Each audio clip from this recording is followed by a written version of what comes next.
கடந்த 25 வருடமாக தமிழகத்தில் நான் அரசியல் செய்து கொண்டிருக்கிறேன். ஒரு கட்சியின் தலைவராக இருந்திருக்கிறேன், ஆளுநராக இருந்திருக்கிறேன். என் பக்கத்துல கூட அனுபவத்துல நீங்க வர முடியாது. இந்த நாட்டுக்கு ஏதாவது பிரயோஜனம் இருக்கா? வீட்டுக்கு ஏதாவது பிரயோஜனம் இருக்கா? இல்ல உன்னால உனக்கு ஏதாவது பிரயோஜனம் இருக்கா?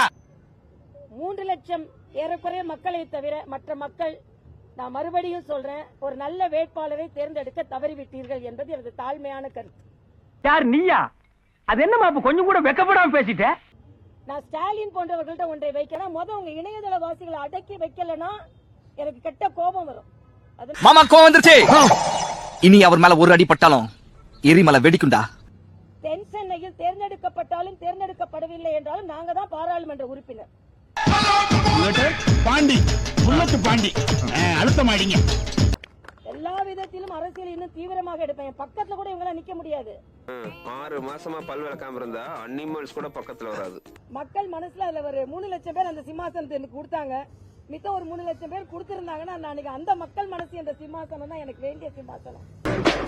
உங்க ஆசை பேராசை வந்து எப்படி எதிர்கட்சி இணையதள வாசிகளை எச்சரிக்கிறேனோ அதே மாதிரி உட்கட்சி இணையதள வாசிகளை நான் எச்சரிக்கிறேன்.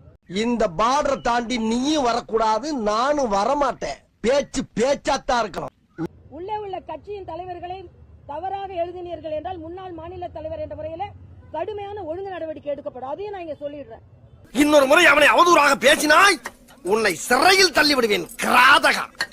மத்த கட்சியை சார்ந்த அக்கா, நீ கவர்னராகவே இருந்திருக்கலாம், நீ ஏன் ரோட்ல உட்கார்ந்துருக்க, நீ அங்க உட்கார்ந்து, நானே கவலைப்படல. உங்களுக்கு என்னடா கவலை? அதனால நான் கவர்னரா இருக்கணுமா தலைவரா இருக்கணும் நீங்க முடிவு பண்ணக்கூடாது, நான் முடிவு பண்ணணும்.